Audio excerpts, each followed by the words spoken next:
പവിത്രം സീരിയലിലെ ഇനി വരുന്ന എപ്പിസോഡിലേക്ക് എല്ലാവർക്കും സ്വാഗതം. ഈ ചാനൽ ഒന്ന് സബ്സ്ക്രൈബ് ചെയ്ത് സപ്പോർട്ട് ചെയ്യണം കേട്ടോ. വിനായകനെയും കൂട്ടി ഏതാ ഓട്ടോയിൽ ബീച്ചിലേക്ക് പോകുന്നുണ്ട്. നേരം വിനായകനാകെ ഇരിക്കുന്നുണ്ട്. താൻ ചെയ്ത തെറ്റുകൾ മനസ്സിലാക്കി അതിനെ ചോദ്യം ചെയ്യാനാവും എളുപ്പിക്കുന്നതെന്ന് നേരം വിനായകന് തോന്നുന്നുണ്ട്. നേരം അവിടെ ദർശനം വന്ന് നിൽക്കുക. നേരം ഓട്ടോയിൽ നിന്നും ഇറങ്ങി ഏതാ വിനായകനോട് പറയുക, നമുക്ക് അങ്ങോട്ട് പോവാം. നേരം വിനായകനെയും കൂട്ടി ദർശന്റെ അരികിലോട്ട് പോവുക. നേരം വേദ വിനായകനോട് ചോദിക്കുക, ഇത് ദർശൻ അറിയാലോ, ഞാൻ പ്രത്യേകിച്ച് പരിചയപ്പെടുത്തുന്നുണ്ടല്ലോ. നേരം വിനായകൻ ദർശനെ നോക്കി ചിരിക്കുന്നുണ്ട്. നേരം വിനായകൻ വേദയോട് ചോദിക്കുന്നുണ്ട്, എന്തിനാ എന്നെയും കൂട്ടി ഇങ്ങോട്ട് വന്നത്, എന്ത് കാര്യം ചോദിക്കാനുള്ളത്? നേരം വേദ പറയുക, ഇനിയേട്ടൻ ടെൻഷൻ അടിക്കാതെ അതിനല്ലേ ഇങ്ങോട്ട് വന്നത്, ഇവിടെ ആവുമ്പോ സ്വസ്ഥമായിട്ട് സംസാരിക്കാം, ആരുടെയും ശല്യം ഉണ്ടാവില്ല.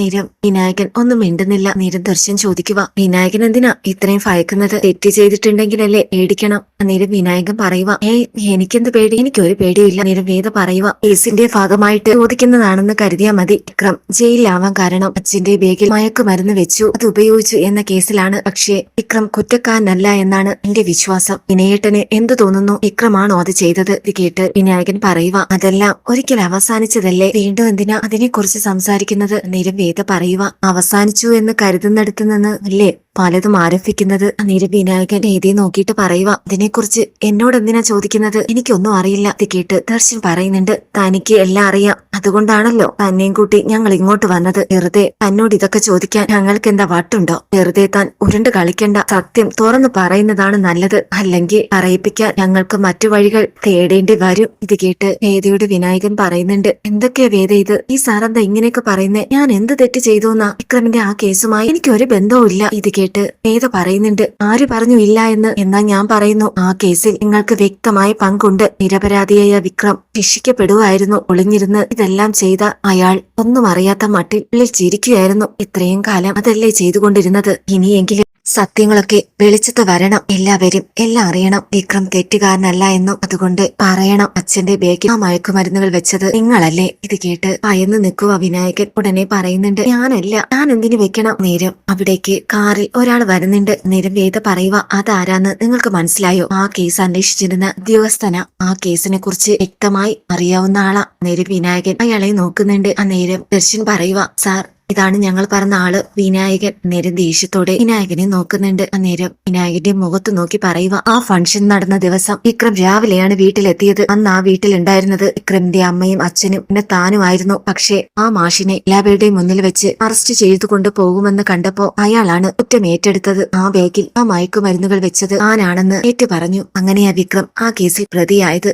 പക്ഷെ അന്വേഷണത്തിൽ വിക്രം കുറ്റക്കാരനല്ല എന്ന് പോലീസിന് മനസ്സിലായതാണ്. ഞാനടക്കം അന്വേഷണത്തിൽ ഇത് തെളിഞ്ഞതുമാണ്. അപ്പോഴേക്കും വിക്രം അത് ഏറ്റുപറയുകയാണ് ചെയ്തത്. താനാണ് ഇത് ചെയ്തതെന്ന്. സത്യം പറഞ്ഞാൽ അത് വിക്രമായിരുന്നില്ല ബേഗിൽ ഇത് വെച്ചത്, അത് താനായിരുന്നു. ഞാൻ തന്നെ ഒക്കാനിരുന്നതാ. അപ്പോഴാ വിക്രം പറഞ്ഞത് ആരോടും പറയരുതെന്ന് എന്റെ കാല് പിടിച്ചു പറഞ്ഞു. അതുകൊണ്ട് മാത്രമാ തന്നെ ഞാൻ വെറുതെ വിട്ടത്. നേരം വിനായകൻ അയാളോട് പറയുക, എന്നോട് ക്ഷമിക്കണം സാർ. അന്നേരം ഉടനെ ദേഷ്യത്തോടെ വിനായകന്റെ കവളത്ത് ആഞ്ഞടിക്കുന്നുണ്ട്. അന്നേരം ഇതെല്ലാം കേട്ടുകൊണ്ട് വേദയും ദർശനം നിൽക്കുക. നേരം വേദ വിനായകനോട് പറയുക, ഇനിയെങ്കിലും സത്യം പറയും, എന്തിന്, ആര് പറഞ്ഞിട്ട് അതവിടെ വെച്ചു? അന്നേരം വിനായകൻ ഒന്നും മിണ്ടാതെ നിൽക്കുന്നുണ്ട്. അന്നേരം ആ പോലീസ് പറയുക, ഇയാളോട് എന്തിനു ചോദിക്കണം? വേദ ഈ കേസ് അന്വേഷിക്കുവല്ലേ, തെളിവുകളെല്ലാം നിങ്ങളുടെ കൈവശമുണ്ട്. എടോ, സത്യങ്ങളൊക്കെ ഇനിയെങ്കിലും പറയും. സ്വന്തം കുടുംബത്തിനെയും സഹോദരനെയും ബാധിച്ചിട്ട് ഒരു കൂസലും ഇല്ലാതെ ഇത്രയും കാലം താൻ ജീവിച്ചില്ലേ? ആ കാശുകൊണ്ട് താൻ എന്ത് നേടി? എന്തായാലും താൻ ഉത്തരം പറയും, ഇല്ലെങ്കിൽ താൻ പറയിപ്പിക്കും. നേരം വേദ പറയുക, ഇതെല്ലാം ആരാണ് ചെയ്യിപ്പിച്ചതെന്ന് എന്നോട് പറഞ്ഞ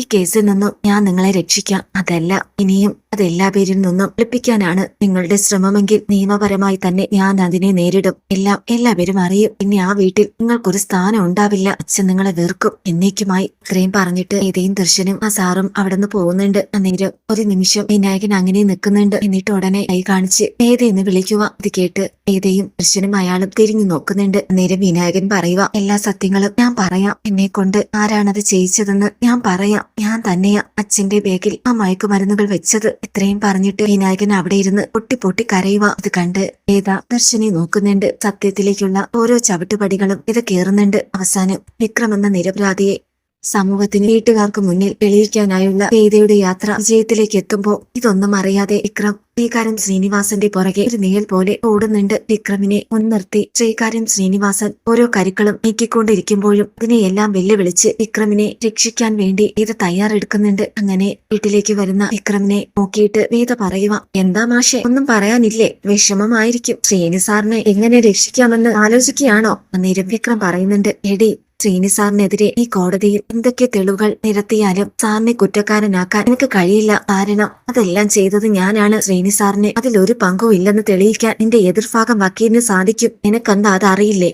നീ ശ്രീനി സാറിനെ കുറ്റവാളിയാക്കാൻ ശ്രമിച്ചാൽ ആ സ്ഥാനത്ത് വരുന്നത് ഞാനായിരിക്കും. സാറിന് അതിലൊരു ബന്ധവുമില്ലെന്ന് തെളിയിക്കാനാവൂ. സാറ് പറഞ്ഞിട്ടാണ് ഞാനതൊക്കെ ചെയ്തതെങ്കിലും സാറിന് ഇങ്ങനെ ഒറ്റ കൊടുക്കില്ല. ഞാൻ മനഃപൂർവ്വം ഇവിടെ പ്രശ്നമുണ്ടാക്കിയതാണെന്നും ആ ലഹളയ്ക്കും അതിനെല്ലാം പിന്നിലും എനിക്ക് മാത്രമേ പങ്കുള്ളൂ എന്നും ഞാൻ കോടതിയിൽ പറഞ്ഞാലോ ശ്രീനി സാറ് രക്ഷപ്പെടും. തിരഞ്ഞെടുപ്പിൽ മത്സരിക്കുകയും ചെയ്യും. ഇപ്പോൾ എന്ത് പറയുന്നു അഡ്വക്കേറ്റ് വേദ ശങ്കരനാരായണൻ? ഇനി ശ്രീനി സാറിനെ കുറ്റക്കാരനാക്കി ശിക്ഷ മേടിച്ചു കൊടുക്കാൻ നിനക്ക് കഴിയുമോ? വെല്ലുവിളിച്ചുകൊണ്ട് വിക്രം വേദയോട് ചോദിക്കുന്നുണ്ട്. ഇത് കേട്ട് വേദ പറയുക, ഇതെല്ലാം മുൻകൂട്ടി കണ്ടുകൊണ്ട് തന്നെയാ ഞാൻ ഈ കേസിൽ മുന്നോട്ട് പോകുന്നത്. ഞാൻ വെറുതെയല്ല വക്കീൽ വേഷം അണിഞ്ഞത്. ഏതെല്ലാം വഴികളുണ്ടോ അതെല്ലാം അടച്ച് അയാളെ കുറ്റക്കാരനാണെന്ന് തെളിയിക്കാനാ എന്റെ ശ്രമം. അതിൽ നിങ്ങൾ വെറും ഒരടിമ മാത്രം. അയാളുടെ താളത്തിനൊത്തു തുള്ളുന്ന ആവ.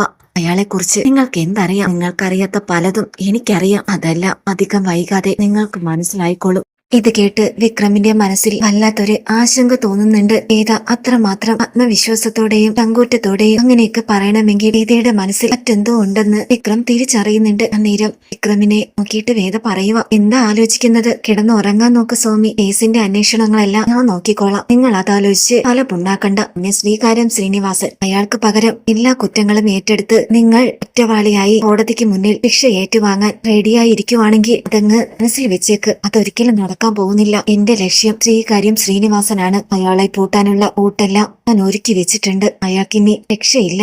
അത് നിങ്ങൾക്ക് ഞാൻ ബോധ്യമാക്കി തരും. അന്ന് നിങ്ങൾ അയാളെ വെറുക്കും. സത്യങ്ങളൊക്കെ മനസ്സിലാക്കുമ്പോൾ ഞാനാണ് ശരിയെന്ന് നിങ്ങൾക്ക് ബോധ്യമാവും. ഇത് കേട്ട് വിക്രം വേദേനെ കണ്ണെടുക്കാതെ നോക്കുന്നുണ്ട്. നേരം വേദ ചിരിച്ചുകൊണ്ട് പറയുക, അങ്ങനെ നോക്കല്ലേ സ്വാമി, എനിക്ക് നാണം വരുന്നു. എന്നാ കിടന്ന് ഉറങ്ങാൻ നോക്ക്. ഇത്രയും പറഞ്ഞിട്ട് വേദ അവിടുന്ന് പോവുക. അന്നേരം വിക്രമിന്റെ മനസ്സിൽ 100,000 ചോദ്യങ്ങൾ മനസ്സിലൂടെ കടന്നു വരുന്നുണ്ട്. എന്തായിരിക്കും വേദയുടെ മനസ്സിൽ? ശ്രീനി സാറിനെ തനിക്ക് രക്ഷിക്കാനാവില്ലേ? വിക്രമിന്റെ ഇത് കേട്ട് വിക്രമിന്റെ മനസ്സിലെ മനക്കോട്ട തെറ്റിച്ചുകൊണ്ട് വേദ ശ്രീകാര്യം ശ്രീനിവാസനെതിരെ ആഞ്ഞടിക്കുന്നുണ്ട് ശക്തമായി. ഇതോടൊപ്പം നിരപരാധിയായ വിക്രമിന്റെ നിരപരാധിത്വം തെളിയിക്കാനായി വിനായകനിൽ നിന്നും സത്യങ്ങളെല്ലാം മനസ്സിലാക്കിയ വേദ യഥാർത്ഥ കുറ്റവാളിയെ നിയമത്തിന് മുന്നിൽ കൊണ്ടുവരാനുള്ള എല്ലാ തയ്യാറെടുപ്പുകളും ഇതിന്റെ അന്തിമ ഘട്ടത്തിലേക്ക് കടക്കുന്നുണ്ട്. തല ചവിട്ടി തിരിച്ചു വരുന്ന വിക്രം പുതിയൊരു മനുഷ്യനായി വേദയുടെ ജീവിതത്തിൽ പ്രകാശമായി കടന്നു വരാനായി വേദ സ്വപ്നം കാണുന്നുണ്ട്.